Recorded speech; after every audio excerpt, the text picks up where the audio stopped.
আল্লাহ রাব্বুল আলামিন সূরা আল ইমরানের 110 নম্বর আয়াতের ভিতরে বলছেন, কুনতুম খায়রা উম্মাতিন উখরিজাত লিন-নাসি তা'মুরুনা বিল মা'রুফি ওয়া তানহাউনা 'আনিল মুনকার ওয়া তু'মিনুনা বিল্লাহ। আল্লাহ রাব্বুল আলামিন বলছেন, তোমরাই হলো শ্রেষ্ঠ জাতি, তোমরাই হলো শ্রেষ্ঠ জাতি। মানব জাতির কল্যাণের জন্য তোমাদেরকে সৃষ্টি করা হয়েছে, মানব জাতির কল্যাণের জন্য তোমাদেরকে উদ্ভব ঘটানো হয়েছে। তোমরা ভালো কাজের নির্দেশ দিবে এবং মন্দ কাজ থেকে মানুষদেরকে বারণ করবে এবং তোমরা আল্লাহর প্রতি ঈমান আনবে। সুবহানাল্লাহ। এই আয়াতে তিনটা কথা বলেছেন। কয়টা কথা?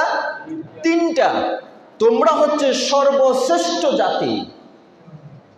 আল্লাহ তাআলা হযরত আদম আলাইহিস সালাম থেকে শুরু করে এই পর্যন্ত যত জাতি আল্লাহ তাআলা পৃথিবীতে পাঠিয়েছেন, তার মধ্যে আমাদের নবী বিশ্বনবী মুহাম্মদ রাসূলুল্লাহ সাল্লাল্লাহু আলাইহি ওয়াসাল্লামের যে আমরা উম্মত আছি, অন্যান্য সব উম্মতের চাইতে আমরা হলাম শ্রেষ্ঠ জাতি। সুবহানাল্লাহ বলেন। এটা আল্লাহ তাআলা আমাদের প্রতি করুণা করেছেন, দয়া করেছেন।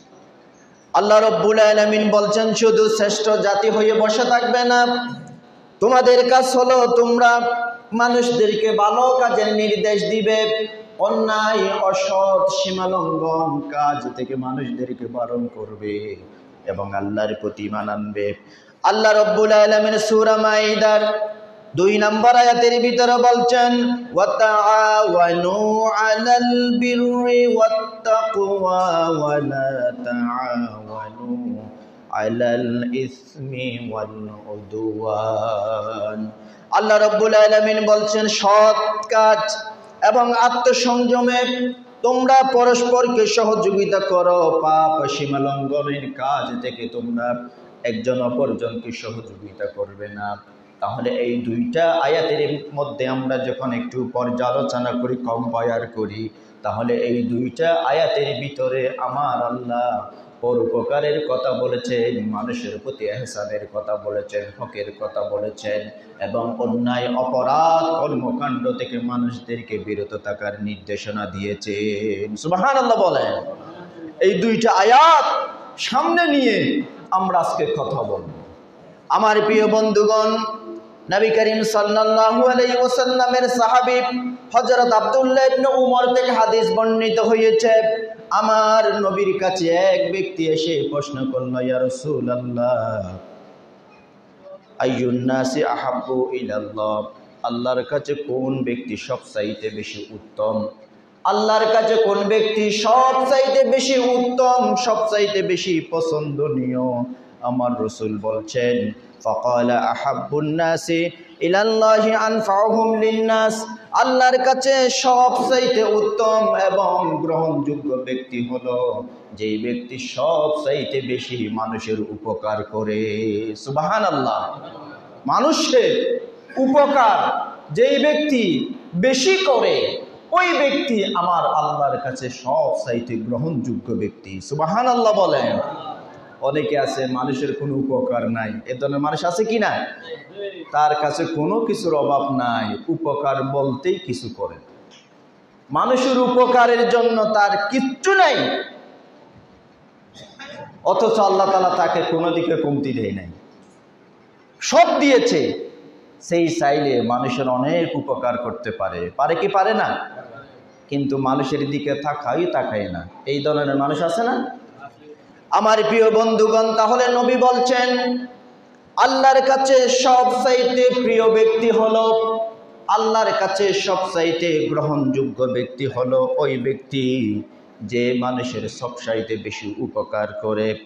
আমার প্রিয় বন্ধুগণ, হযরত আবু হুরায়রা থেকে হাদিস বর্ণিত হয়েছে, আমার নবী বলছেন, যেই ব্যক্তি মুসলিম থেকে দুনিয়ার কোন একটি পেরেশানি দূর করবে, যেই ব্যক্তি কোনো মুসলমানের থেকে উপর থেকে একটি পেরেশানি দূর করবে, আল্লাহ তাআলা তার কাছ থেকে তার একটা পেরেশানি দূর করে দিবেন এবং যেই ব্যক্তি কোনো মুসলমান ভাইয়ের একটা দোষ ত্রুটি গোপন করবে, আল্লাহ রাব্বুল আলামিন তার দোষ ত্রুটি গোপন করবে।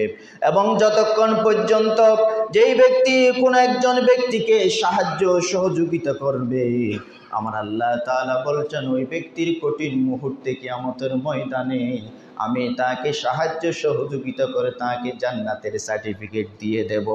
সুবহানাল্লাহ। সাহায্য করা, সহযোগিতা করা, পরোপকার করা, এটা হচ্ছে নবীদের কাজ, সাহাবীদের কাজ, মুমিনদের কাজ। আমার প্রিয় বন্ধুগণ, নবী করিম সাল্লাল্লাহু আলাইহি ওয়াসাল্লাম বলেছেন, হযরত আব্দুল্লাহ ইবনে উমর থেকে হাদিস বর্ণিত হয়েছে, আমার নবী বলছেন, আল মুসলিমু আকুল মুসলিম, এক মুসলমান অপর মুসলমানের ভাই, সেই তার উপর জুলুম করবে না এবং তাকে জালিমের হাতে সুপর্দ করবে না। যারা সত্যিকারের ইমানদার, যারা সত্যিকারের মুত্তাকি ব্যক্তি, সেই ব্যক্তি কখনো অপরের উপর জুলুম করতে পারে না, অপরের উপর জুলুম করতে পারে না, অপর তার কোনো ভাইকে জালিমের হাতে তুলেও দিতে পারে না। সুতরাং আমার নবী বলছেন, কোন ব্যক্তি যখন ওয়ামান কানা ফি হাজাতি আখিহি কানা আল্লাহু ফি হাজাতিহি, আমার নবী বলছেন কোন ব্যক্তি যখন আল্লাহর কোন বান্দার একটি প্রয়োজন যখন পূরণ করবে, আল্লাহর কোন বান্দার একটি চাহিদা যখন কোন ব্যক্তি পূরণ করবে, প্রয়োজন যখন পূরণ করবে, আল্লাহ তাআলা স্বয়ং ওই বান্দার প্রয়োজন আমার আল্লাহ নিজেই পূরণ করে দিবে। সুবহানাল্লাহ। আপনি আমি যখন অপর কোনো ভাইয়ের, একজন ভাইয়ের প্রয়োজন যখন আমি পূরণ করব, আল্লাহ তাআলা নিজে আমার প্রয়োজন পূরণ করে দিবে। আমার প্রিয় বন্ধুগণ আরো বলছেন, আর আমার কোনো বান্দা যখন আমার কোনো বান্দাকে যখন বিপদ মুসিবত থেকে যখন রক্ষা করবে, আমি আল্লাহ ওই বান্দাকে নিজের হাতে তাকে আমি বিপদ মুসিবত থেকে রক্ষা করে নিলাম। সুবহানাল্লাহ। কত জায়গায় কত মানুষ যায় আসা যাওয়া করে, আপনি ছোট্ট একটা উপকার করলেন কোনো মানুষের, আপনি তাকে বিপদ থেকে আপনি উদ্ধার করালেন, অথচ আল্লাহ তাআলা সেই উপকার স্বরূপ আপনাকে বড় বিপদ থেকে আমার আল্লাহ রক্ষা করাবে, ঠিক কি না? আমার প্রিয় বন্ধুগণ, নবী আরো বলছেন, কোন ব্যক্তি যখন অপর কোন মুসলমানের দোষ ত্রুটি যখন গোপন করবে, ওয়ামান সাতারা মুসলিমান সাতারাহুল্লাহু ইয়াউমাল কিয়ামাহ, আপনি যখন কোন আপনার ভাইয়ের যখন দোষ ত্রুটি আপনি গোপন করলেন, আল্লাহ রাব্বুল আলামিন আপনার বড় বড় দোষ ত্রুটি কিয়ামতের ময়দানে গোপন করে রাখবে। সুবহানাল্লাহ বলেন। আমার আল্লাহর কাছে কোনো করুণার কোনো কমতি আছে? আল্লাহ তাআলার কাছে করুণার কোনো কমতি নাই। সেই জন্য আল্লাহ রাসূল আবার বলছেন, মুমিন ব্যক্তিরা সমাজে সবার সাথে মিলেমিশে থাকে, সবার সাথে তার সুন্দর সম্পর্ক আছে, কোনো বেজালের মধ্যে নেই, সবার সাথে সে মিলেমিশে থাকে। আমার নবী বলছেন, যেই মিলেমিশে থাকতে থাকে না, তার কাছে ভালো জিনিস বলতে কিছু নাই। আবার এটা বলিয়েন না মিলেমিশে থাকা মানে কি একজনের কথা আরেকজনকে লাগাই দেওয়া, এটা না, এটা তো মুনাফিকি। এটা কি? মুনাফিকি। মিলেমিশে থাকা মানে তার কাছে ধনী গরিব কোনো ভেদাভেদ নাই, সবার সাথে সেই সুন্দর আচরণ করে। মুমিন ব্যক্তিদের একটি অন্যতম বৈশিষ্ট্য হলো তারা সবার সাথে মিলেমিশে থাকে।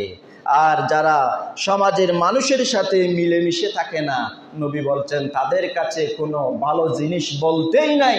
ওই ব্যক্তিরাই হচ্ছে সর্বোত্তম, যারা সমাজের ধনী গরিব সবার সাথে সুন্দর আচরণের মাধ্যমে সবার সাথে সুসম্পর্ক বজায় রাখতে পারে, তারাই হচ্ছে আমার উম্মতের ভিতরে সর্বোত্তম ব্যক্তি। সুবহানাল্লাহ।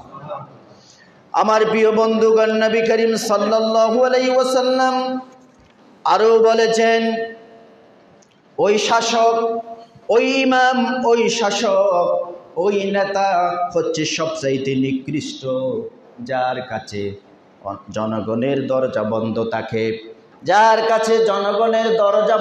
থাকে, ওই নেতা হচ্ছে সবচাইতে নিকৃষ্ট, ওই সম্পদশালী হলো সবচাইতে নিকৃষ্ট। আল্লাহর জমিনে ওই ব্যক্তির প্রতি লানত, যার দরজা তার এতিম মিসকিন অসহায় আত্মীয় স্বজনের জন্য সব সময় যার দরজা বন্ধ থাকে, আমার আল্লাহ তাআলা বলছেন আমি আল্লাহর রহমতের কাছে ওই ব্যক্তির জন্য রহমতের দরজা চিরতরে বন্ধ থাকবে। নাউজুবিল্লাহ। আপনি যদি আপনার দরজা যদি এতিম অসহায়দের জন্য যদি খোলা রাখেন, আল্লাহ তাআলা আপনার জন্য রহমতের দরজা খোলা রাখবে। আর আপনি যদি আপনার দরজা যদি বন্ধ রাখেন, আমার আল্লাহর কাছে রহমতের দরজা মাহে রমজান হলেও আপনার জন্য রহমতের দরজা আমার আল্লাহ বন্ধ রাখবে। ঠিক কি না?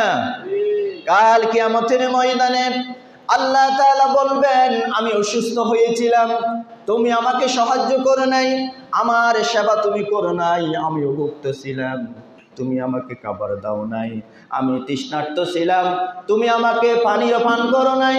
তখন কিয়ামতের ময়দানে লোকেরা বলবে আল্লাহ আমরা তো আপনাকে দেখি নাই, আপনি কি কান আমরা তো সেটা জানি না, আপনি কিভাবে অভুক্ত ছিলেন, আপনি কিভাবে তৃষ্ণার্ত ছিলেন, আপনি কিভাবে অভাবী ছিলেন। আমার আল্লাহ বলবেন আমার যে সব বান্দারা অভাব অনটনে পড়েছে তাদেরকে তুমি যদি সাহায্য করতা, আমি আল্লাহকে সাহায্য করার সওয়াব হয়ে যেত। যারা অভুক্ত ছিল তাদেরকে যদি তাদের প্রয়োজন যদি তুমি মিটাই দিতা, আমি আল্লাহর প্রয়োজন মেটানো হয়ে যেত। আমার এতিম মিসকিন অসহায় বান্দাদেরকে সহযোগিতা করা মানেই হলো আমি আল্লাহকে সহযোগিতা করার নামান্তর। সুবহানাল্লাহ। সুতরাং আমার আল্লাহ আপনাকে যে সম্পদ দিয়েছেন, যে যোগ্যতা দিয়েছেন, যে প্রাচুর্য দিয়েছেন, সেই প্রাচুর্য শুধু আপনার নয়, এই প্রাচুর্যের ভিতরে গরিব মিসকিন অসহায়ের হক আছে কি নাই? আছে, অসহায়ের হক আছে। সেই জন্য নবী বলছেন এই মাহে রমজান হলো তোমাদের জন্য একটা নিয়ামত ভরার মাহে রমজান। এই মাহে রমজানে আল্লাহ তাআলা বলছেন মাহে রমজান হলো তোমাদের ভাগ্য পরিবর্তনের মাস, মাহে রমজান হলো মাগফিরাতের মাস, মাহে রমজান হলো রহমতের মাস, মাহে রমজান হলো নাজাতের মাস। মাহে রমজানটাকে যদি আপনি 3 ভাগে ভাগ করেন, প্রথম 10 দিন হলো রহমতের দিন, দ্বিতীয় 10 দিন হলো মাগফিরাতের দিন, আর তৃতীয় 10 দিন হলো নাজাতের দিন। এই 3 দশকে যদি আপনি নিজের ভাগ্য পরিবর্তন করতে না পারেন, তাহলে সারা বছর আপনার ভাগ্য পরিবর্তন হবে এটার কোনো গ্যারান্টি নাই। ঠিক কি না? এই 3 মাসে যদি আপনার ভিতরে যদি পরিবর্তন না আসে, বাকি 11টি মাসে যে আপনার পরিবর্তন হবে এটার কোনো নিশ্চয়তা আছে নাকি? যে মাসে একটা নফল নামাজ পড়লে ফরজ নামাজের সওয়াব, একটা ফরজ নামাজ আদায় করলে 70 রাকাত ফরজ নামাজের সওয়াব, একটি ভালো কাজ করলে 70টা ভালো কাজের সওয়াব, একজনকে ইফতার করালে 70 জন মানুষকে ইফতার করানোর সওয়াব, 170। এই মাহে রমজানে যদি ভাগ্য পরিবর্তন না হয়, 11টি মাসে যে আপনার পরিবর্তন হবে এটা তো কল্পনাও করা যায় না। ঠিক কি না? অথচ এই মাসটাকে আমরা খেলে দুলে সময় নষ্ট করে দিচ্ছি। আজকে 6টা রমজান যাচ্ছে। কয়টা? 6টা যাচ্ছে। আর কয়টা পাবে? মাহে রমজান 10টা গেলে আপনি খুঁজেও তো পাবেন না। আর 20টা রমজানের পরে বাজার সাজার নিয়ে ব্যস্ত থাকবে, নাই নামাজ নাই দোয়া। এই ধরনের কৃষ্টি কালচার আমাদের দেশে আছে কি না? বাজার নিয়ে ব্যস্ত। এই মাহে রমজানের শুরু থেকে কয়েকদিন যারা ব্যবসা করে তারা ব্যবসা নিয়ে ব্যস্ত। এইভাবে আমরা মাহে রমজানের 30টা দিনকে এইভাবে ভাগ করে ফেলেছি। আল্লাহর ইবাদতের জন্য কোনো সময় রাখি নাই। দুর্ভাগা, হতাশা। এখন যদি প্রশ্ন করি এই মাহে রমজানের অন্তত 6টা দিন তাহাজ্জুদের নামাজ কে কে পড়েছেন? বলবে আমার একদিন পড়তে পারিনি, 2 দিন পড়তে পারিনি। অথচ এই মাহে রমজানটা হচ্ছে তাহাজ্জুদ নামাজের পড়া, তাহাজ্জুদ নামাজ পড়ার একটা উত্তম সুযোগ। ঠিক কিনা? আপনি আগভাগে উঠে যাবেন, 4 রাকাত 6 রাকাত পড়া যায় কি না? পড়া যায়। সেহেরি আপনি আজানের আগে আগে সেহেরি খান, এত আপনাকে 1 ঘন্টা আগে সেহেরি খাওয়ার দরকার নাই তো। যত আগে সেহেরি খাবেন অত আপনার অলসতা চলে আসবে, জীবনী চলে আসবে, ফজর নামাজও করতে পারবেন না। আপনি সেহেরি খান, মনে করেন 51-52 ইফতারি সেহেরি শেষ, 54 ইফতারি শেষ, আপনি 50-এর মধ্যে সেহেরি শেষ করেন, তখন আপনার ভিতরে সেই তাকওয়া পয়দা হবে, আর অলসতা আসবে না। ফজরের নামাজ জামাতে পড়ে আপনি ঘুমাই যান। আপনি 2টা বাজে ইফতারি সেহেরি খাবেন, এটার কোনো দরকার আছে? অনেকে আছে সারা রাত এদিক ওদিকে সময় কাটায়, 2টা বাজে সেহরি খেয়ে ঘুমাই যায়, নাই কোনো ফজরের নামাজ। এই ধরনের কিছু রোজাদার আছে কি না? এরকম আছে তো। 2:30 বাজে সেহরি খাই, দরকার নাই 3টার পরে সেহরি খান। টার্গেট থাকতে হবে আমার ফজরের নামাজ যাতে মিস না হয়, এশারের নামাজও যাতে মিস না হয়, ফজরের নামাজও যাতে মিস না হয়, এই টার্গেট নিয়ে আপনাকে থাকতে হবে। আল্লাহ রসুল বলছেন, যেই ব্যক্তি ফজরের নামাজ এবং এশারের নামাজ এবং ফজরের নামাজ জামাতের সাথে আদায় করলো, সারা রাত সেই নবীর তরিকা অনুযায়ী ঘুমালো, আপনি 2 ওয়াক্তের নামাজ জামাতের সাথে আদায় করার কারণে সারা রাত দাঁড়িয়ে দাঁড়িয়ে তাহাজ্জুদ নামাজের সওয়াব আল্লাহ তাআলা আপনার আমলনামায় দিয়ে দিবেন। সুবহানাল্লাহ। তাহলে ফজরের নামাজ আদায় করার দরকার আছে কি নাই? শুধু রোজা রেখেছে, নামাজ নাই, রোজা রেখেছে খারাপ কাজ ছাড়তে পারে নাই, তাহলে সেই সারাদিন উপোস থেকেছে, তার রোজা হবে না। উপোস থেকেছে, নিজের পরিবর্তন নাই, রোজা রেখেছে, নাই নামাজ নাই দোয়া কিছু নাই, সবাই রাখে সেইও রাখে, আল্লাহ রসুল বলছেন সেই সারাদিন উপোস থেকেছে, তার রোজাটা গ্রহণযোগ্য হবে না। রোজা রাখলে হবে না, নামাজ পড়তে হবে, তার দৈনন্দিন জীবনের ভিতরে পরিবর্তন আনতে হবে। এটাই হচ্ছে প্রকৃত রোজার শিক্ষা। সুবহানাল্লাহ বলে। আমার প্রিয় বন্ধুগণ, তাহলে আমার যেই বিষয়টা বলেছিলাম, ইসলামে পরোপকারিতার গুরুত্ব, আমার নবী কেমন ভাবে পরোপকার ছিলেন, কিভাবে তিনি সাহাবীদের উপকার করতেন, অন্যান্য মানুষের কাছে উপকার করতেন।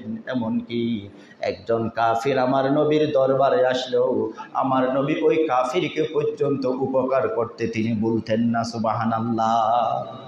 সে অথচ কাফের, এরপরে তিনি উপকারের হাত বাড়িয়ে দিতেন। একজন মহিলা আমার নবীর কাছে আসলেন, সুন্দর একটা চাদর নবীকে উপহার দিলেন, বলল, ইয়া রাসূলুল্লাহ, আমি অনেক কষ্ট করে আপনার জন্য একটা চাদর তৈরি করেছি, অনেক দিন পর্যন্ত শ্রম দিয়েছি, একটা চাদর আপনার জন্য তৈরি করেছি ইয়া রাসূলুল্লাহ, এটা আমি আপনাকে দিয়ে দিলাম, আপনি এই চাদরটা ব্যবহার করবেন।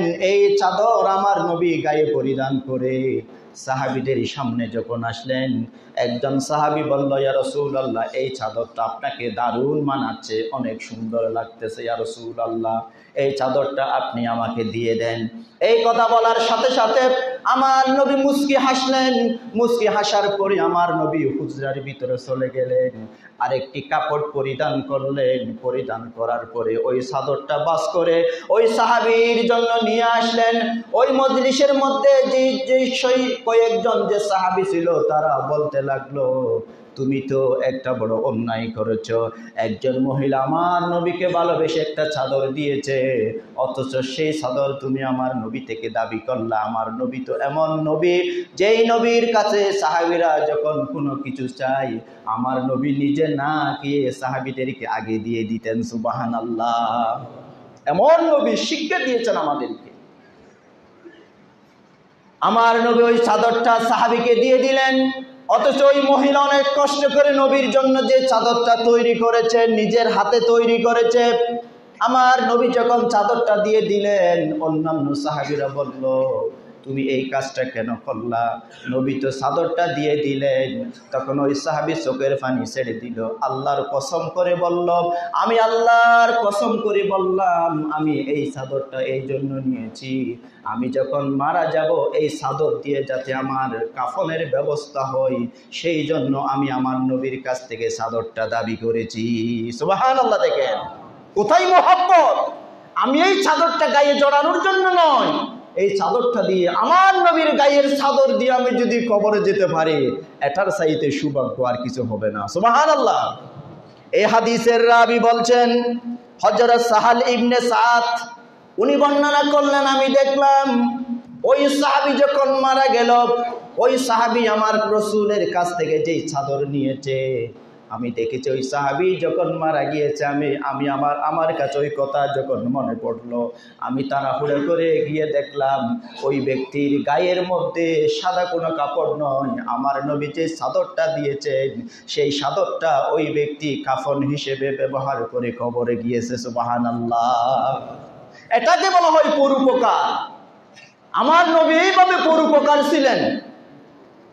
কোন সাহাবীকে তিনি কোনো কিছু একজন কাফির আসলো, ইয়া রাসূলুল্লাহ আমার জন্য একটু দোয়া করেন।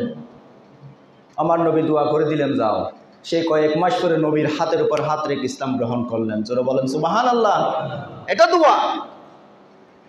আমার প্রিয় বন্ধুগণ, হাদিস শরীফের ভিতরে এসেছে নবী করিম সাল্লাল্লাহু আলাইহি ওয়াসাল্লামের কাছে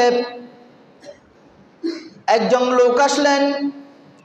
লোক আসার পরে বললেন, ইয়া রাসূলুল্লাহ আমি সবেমাত্র নতুন ইসলাম ধর্ম গ্রহণ করেছি, আমার চলতে অসুবিধা হচ্ছে, আমার সংসার চালাতে অসুবিধা হচ্ছে, আপনি কিছু আমাকে সাহায্য করেন, সহযোগিতা করেন।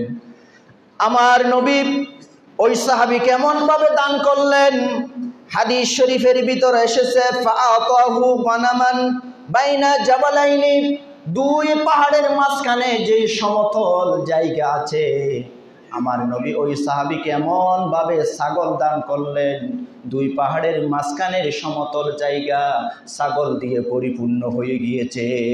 সুবহানাল্লাহ বলেন। ছাগল দিয়ে পরিপূর্ণ হয়ে গেছে, এত ছাগল নবী দান করলেন। ওই সাহাবী তার কওমের কাছে গিয়ে বললেন, ফারাজা ইলা কওমি ফাকালা ইয়া কওমি আসলিমু, আমার কওমের লোকেরা, আমি নতুন ইসলাম ধর্ম গ্রহণ করার কারণে আমার নবী আমাকে এত দান করেছেন, এত ছাগলের পাল আমাকে দিয়েছেন, দুই পাহাড়ের মধ্যবর্তী স্থান পরিপূর্ণ হয়ে গিয়েছে, সুতরাং তোমরাও আমার নবীর উপরে তোমরাও ঈমান আনো, তোমাদেরকেও আমার নবী পরিপূর্ণ করে দিবেন। এইভাবে করে ওই একজন ব্যক্তি ইসলাম গ্রহণ করার কারণে তার কওমের কাছে যখন নবীর চরিত্র যখন বর্ণনা করলেন, নবীর উদারতা যখন বর্ণনা করলেন, নবীর পরোপকারের কথা যখন বর্ণনা করলেন, তার কওমের অন্যান্য লোকেরা যখন ইসলাম গ্রহণ করলো, আমার নবী যাকে যা পেরেছেন, আল্লাহর পক্ষ থেকে নবীর কাছে যা এনেছেন, সব কিছু সাহাবীদের কাছে তিনি বন্টন করে দিতেন। সুবহানাল্লাহ।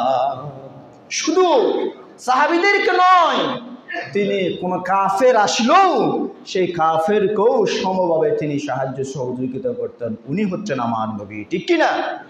সুতরাং রাসূলুল্লাহ সাল্লাল্লাহু আলাইহি ওয়াসাল্লামের জীবনে আল্লাহ রসুলের কাছে যত ব্যক্তিরা ইসলাম গ্রহণ করেছে, অনেক মুশরিক রসুলের কাছে এসেছেন, তারা ইসলাম গ্রহণ করেছে সম্পদের আশায়। কিসের আশায়?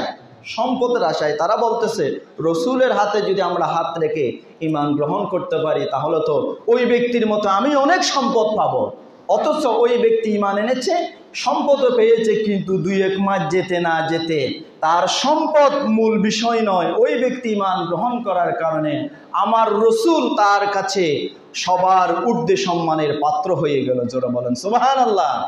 তারা এসেছিল সম্পদের জন্য, অথচ রসুলের আদর্শ, রসুলের ভালোবাসা পাওয়ার কারণে এই সম্পদ তাদের কাছে কিছুই নয়। তারা বলেছে আমরা এসেছিলাম সম্পদের জন্য, এখন রসুলের কাছে ইসলাম গ্রহণ করার কারণে সম্পদ আমাদের কাছে মূল বিষয় নয়, আমাদের কাছে মূল বিষয় হচ্ছে আমার রসুল এবং ইসলাম এবং ইসলাম। জোরে বলেন সুবহানাল্লাহ। রসুল এইভাবে সবাইকে আগলে রেখে ইসলামের ছায়াতলে নিয়ে এসেছেন। এভাবে প্রত্যেক সাহাবীদের জীবনে এইভাবে কিছু না কিছু ঘটনা আছে।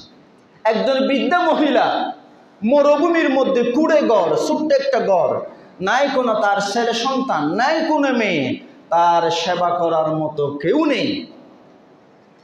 প্রত্যেক দিন হযরত উমর সকালবেলা ফজরের নামাজের আগে ওই বুড়ি মহিলার বাড়িতে যেতেন, তার বাড়িঘর পরিষ্কার করে দিয়ে আসতেন, ওই বুড়ি মহিলার যা যা দরকার সব কিছু দিয়ে চলে আসতেন। প্রত্যেক দিন এইভাবে হযরত উমর ওই মহিলার সেবা করেছেন।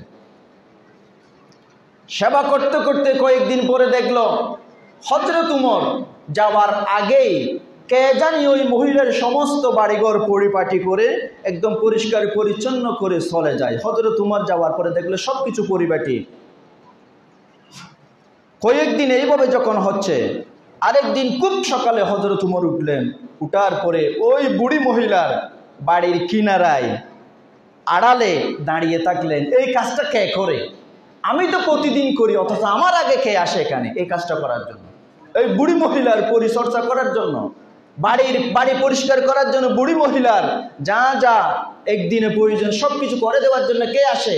হযরত উমর বাড়ির কিনারা থেকে আড়ালে থাকাই দেখলেন একজন বৃদ্ধা মানুষ, বেশি বৃদ্ধা নয়, সে আস্তে আস্তে এসে গোমটা দিয়ে ওই বুড়ির বাড়িতে ঢুকলেন। ঢুকার পরে দেখলেন বুড়ির সারা দিনের যা যা প্রয়োজন সব কিছু রেডি করে দিয়ে আসলেন, বাড়িঘর পরিপাটি দিয়ে যখন বের হচ্ছেন তখন সালাম দিল। সালাম দিয়ে দেখলেন হযরত উমর, দেখলেন উনি হচ্ছেন হযরত আবু বকর। জোরে বলেন সুবহানাল্লাহ। চিন্তা করেন, হযরত আবু বকর হযরত উমরের আগেই হযরত আবু বকর এসে ওই বুড়ি মহিলার কাছে হাজির হয়েছে। সুবহানাল্লাহ। এটা হচ্ছে উপকার, পরোপকার। আমার প্রিয় বন্ধুগণ, হযরত উমরের চরিত্র থেকে আরেকটি ঘটনা, পরোপকার কাহাকে বলে, ইসলাম কতটুকু সাপোর্ট করেছে পরোপকারের বিষয়টি। হযরত উমর প্রত্যেক দিন যেইভাবে তার রাষ্ট্রীয় কাজকর্ম পরিচালনা করার পরে রাতের গভীরে তিনি যখন বের হতেন, তিনি তার জনগণ কি করে না করে সব কিছু যখন তিনি পর্যবেক্ষণ করে তিনি দেখলেন মরুভূমির ভিতরে একটি নতুন তাঁবু, যেই তাঁবু আগে দেখে নাই, নতুন একটা তাঁবু এসেছে। ওই তাঁবুর কাছাকাছি যখন গেলেন, আমার নবীর সাহাবী হযরত উমর দেখলেন ওই তাঁবু থেকে একজন ব্যক্তি তাঁবুর ভিতরে ঢুকে আবার বের হয়, ভিতরে ঢুকে আবার বের হয়। হযরত উমর ওই লোকের দিকে তাকানোর পরে দেখলেন ওই লোক হয়তো কোনো বিপদের মধ্যে আছে। তার চেহারার মধ্যে মলিনতা চলে এসেছে, দুঃখ তার চেহারার ভিতরে ফুটে উঠেছে। হযরত উমর ওই লোকটাকে জিজ্ঞাসা করলেন, ভাই কি সমস্যা? আমি অনেক দূর থেকে তোমাকে পর্যবেক্ষণ করেছি, তুমি একবার তোমার তাঁবুর ভিতরে ঢুকো, আবার বের হও, আবার ঢুকো, আবার বের হও, কোনো কিছু বলো না। ওই নতুন ব্যক্তি হযরত উমরকে চিনে নাই, উনি যে হযরত উমর উনি চিনতে পারে নাই। নতুন ব্যক্তি তাঁবু গেড়েছে, মদিনার কাছাকাছি এসেছে কিছু সাহায্যের জন্য, সহযোগিতার জন্য। হযরত উমর দেখলেন ওই ব্যক্তির অবয়ব খারাপ, ওই ব্যক্তি তাঁবু থেকে বের হয় এবং ঢুকে, বের হয় এবং ঢুকে। হযরত উমর প্রশ্ন করলো, কি সমস্যা, তুমি বারবার বাড়িতে ঢুকে বের হও কেন? ওই ব্যক্তি বলল, আমি তো নতুন এখানে এসেছি, আমার বাড়ি অনেক দূরে পাহাড়ের পাদদেশে, আমার স্ত্রী অনেক দিন পর্যন্ত আমার স্ত্রী সন্তান সম্ভবা, হয়তো আজকে আমার স্ত্রী সন্তান প্রসব করবে, এই সাহায্য সহযোগিতার জন্য পাহাড়ের পাদদেশ থেকে আমি লোকালয়ে চলে এসেছি সাহায্যের জন্য। তখন হযরত উমর বলো, আমি কি তোমার সেবা করতে পারি?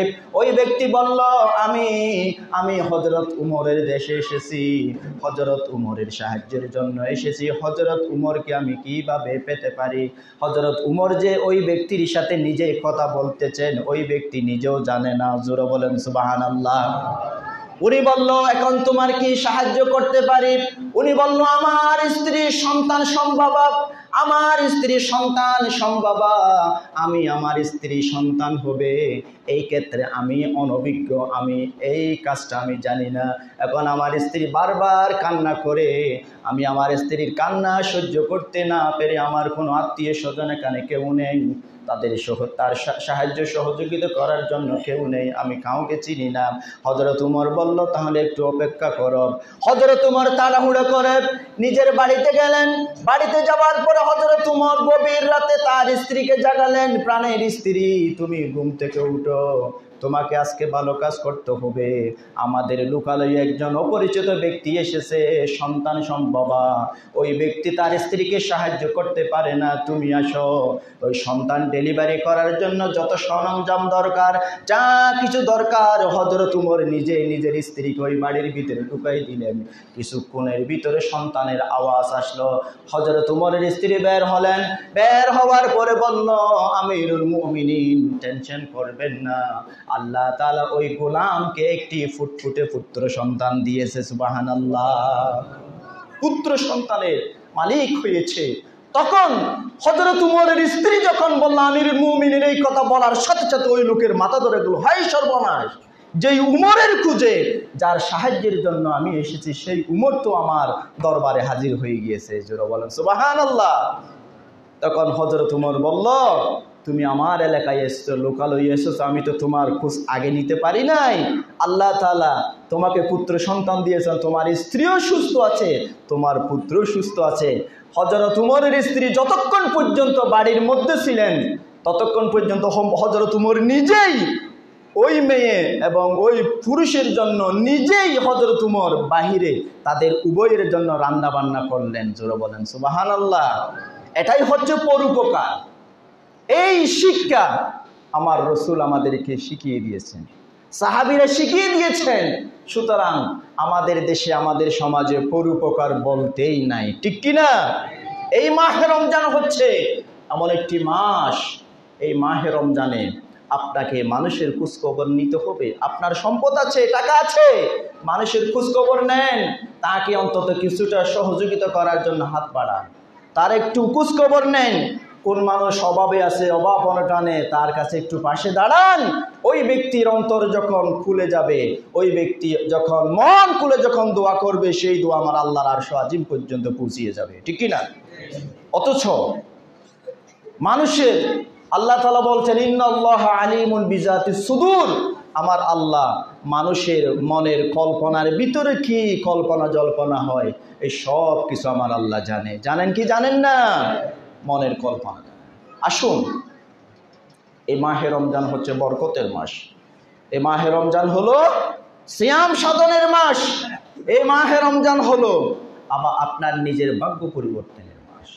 আল্লাহ তাআলা আপনাকে যতটুকু রেখেছেন আলহামদুলিল্লাহ, আপনি আল্লাহ তাআলা আপনাকে যে অবস্থানে রেখেছেন আল্লাহর শুকরিয়া আদায় করে আপনি শেষ করতে পারবেন না। আপনার চাইতে কষ্টের মধ্যে মানুষ আছে কি নাই? আছে। আপনার চাইতে হাজার গুণ কষ্টে মানুষ আছে। আপনাকে যে এতটুকু রেখেছেন আল্লাহর কাছে শুকরিয়া করে তো আপনি শেষ করতে পারবেন না। আপনার মতো কত মানুষ হাসপাতালে কাতরাচ্ছে, আছে না? আপনার চাইতে ভালো মানুষ, সুঠাম দেহের অধিকারী, তার একটা কিডনি নাই, তার দুইটা চোখ নাই, একটা পা নাই, হাত নাই, হাসপাতালে কাতরাচ্ছে। তার পরিবারে দেখেন কি কষ্টে দিন যাপন করতেছে, অথচ তার চাইতে হাজার গুণ ভালো আপনাকে রেখেছে, হাজার গুণ ভালো রেখেছে। এই শুকরিয়া আদায় করলেও তো শেষ করতে পারবেন না। সেই শুকরিয়া স্বরূপ যদি বলেন আল্লাহ আমাকে এতটুকু যে ভালো রেখেছেন তার জন্য শুকরিয়া স্বরূপ আমি আজকে কিছুটা আমার যতটুকু সামর্থ্য আছে আমার প্রতিবেশীকে কিছুটা দিলাম, এই ধরনের যখন দিবেন তার অন্তর যখন খুলে যাবে, দোয়া করবে, সেই দোয়া আমার আল্লাহর আরশ আজিম পর্যন্ত পৌঁছাবে, ঠিক কি না? এই জাকাতের মাস আসতেছে, মাহে রমজান হলো জাকাতের মাস।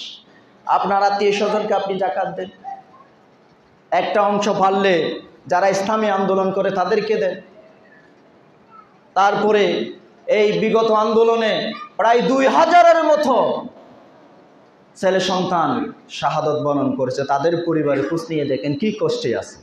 রিক্সা চালায় আন্দোলনে মারা গেছে, অথবা অন্য কোনো বিপদে মারা গেছে, ওই বাড়িতে রিজিকের দরজা বন্ধ হয়ে গেছে। অনেক কষ্টে জীবনযাপন করে তাদের পাশে দাঁড়ান, তাদেরকে কিছু সাহায্য সহযোগিতা করেন। এই সাহায্য সহযোগিতার কারণে আমার আল্লাহর আরশ পর্যন্ত আপনার এই আমল পৌঁছে যাবে, ঠিক কি না? এই ধরনের এলাকায় খোঁজ নিয়ে দেখেন যারা অভাব অনটনের মধ্যে আছে তাদেরকে একটু হাত বাড়ান। মাহে রমজানে একটি সওয়াব মানে 70টা সওয়াবের। সুতরাং আবার অনেকে আছে এই মাহে রমজানে দান করে নিজের লৌকিকতা প্রকাশের জন্য। এই ধরনের কিছু মানুষ আছে কি না?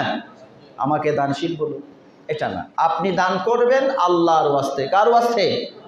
আল্লাহকে সন্তুষ্টি করার জন্য আপনি দান করবেন, কোনো লৌকিকতা মানুষদের দেখানোর জন্য নয়, নিজের বাহুবল শক্তিশালী করার জন্য নয়। আপনি দান করবেন আল্লাহর জন্য। আল্লাহ তাআলা যদি আপনার দান যদি কবুল করে আপনি 5 ওয়াক্ত নামাজ পড়ে জান্নাত পাবেন, এটার কোনো নিশ্চয়তা আছে? আপনি 5 ওয়াক্ত নামাজই বলতেছেন আমি তো নামাজ তরক করি না, এই নামাজ আমাকে জান্নাতে নিয়ে যাবে, না, নামাজ আপনাকে জান্নাতে নিয়ে যাবে না। আল্লাহ তাআলার করুণা দয়া আপনাকে জান্নাতে নিয়ে যাবে, ঠিক কি না? আমার রাসূলের সুপারিশ আপনাকে জান্নাতে নিয়ে যাবে। আপনি নামাজ পড়েন, এটা হচ্ছে আপনার দৈনন্দিন একটা কাজ, এই হক আল্লাহ তাআলা আপনার কাছ থেকে পাচ্ছে। আপনি আল্লাহর হক পালন করতেছেন, আপনাকে জান্নাত দেওয়ার মালিক হচ্ছে আমার আল্লাহ। আপনার আমল দিয়ে আপনি জান্নাতের আশা করতে পারেন না আল্লাহর যদি দয়া না থাকে। সুতরাং আপনার আমলও লাগবে, আল্লাহর দয়াও লাগবে, নবীর সুপারিশও লাগবে। এই তিনটা বিষয়ের সমন্বয়ে আমার আল্লাহ আপনাকে জান্নাত দিতে পারে, ঠিক কি না? আমি কি ভুল বললাম? এই আমল আমরা যে 5 ওয়াক্ত নামাজ করি, এটা তো আমার কম্পালসারি, এটা ডিউটি, এটা আমার ফরজ কাজ, এটা আমাকে করতে হবে। এই কাজ নিয়ে আপনি জান্নাতের আশা করতে পারেন না। হ্যাঁ, আল্লাহ যদি দয়া করে আপনি জান্নাত পেতে পারেন। আপনার কোন আমল আমার আল্লাহর দরবারে কবুল হয় আপনিও জানেন না, আমিও জানি না। আপনাকে প্রতিনিয়ত ভালো আমল করতে হবে। হয়তো কোনো একটি আমলের প্রতি আমার আল্লাহ সন্তুষ্ট হয়ে আপনার সমস্ত আমল কবুল করে আপনাকে জান্নাত দিতে পারে। পারে কি পারে না? আমার প্রিয় বন্ধুগণ, মাহে রমজান চলে যাচ্ছে, আমাদের এখনো সুযোগ এসেছে আমরা মানুষের পাশে দাঁড়াই। যেই ব্যক্তি অভুক্ত তার পাশে দাঁড়াই। যার জাকাত আছে, ফরজ হয়েছে, এই জাকাত আমরা দিই। জাকাত যদি আপনি না দেন, আমরা আগামী জুমায় জাকাত নিয়ে ব্যাপক আলোচনা আমরা করব। এখন থেকে শুরু করেন জাকাত দেওয়ার। জাকাত এটা হচ্ছে ফরজ। আপনি নামাজ পড়া যেভাবে ফরজ, রোজা রাখলেন ফরজ, জাকাত দেওয়া এটাও ফরজ। জাকাত না দিলে কি ভয়ঙ্কর পরিণতি হবে আমরা ভবিষ্যতে আলোচনা করব। আল্লাহ তাআলা আমাদেরকে এই সংক্ষিপ্ত সময়ে যে কথাটুকু বলেছে, এই কথার আলোকে আমাকে আপনাদের সকলকে আমল করার তৌফিক দান করে। জোরে বলেন আমিন।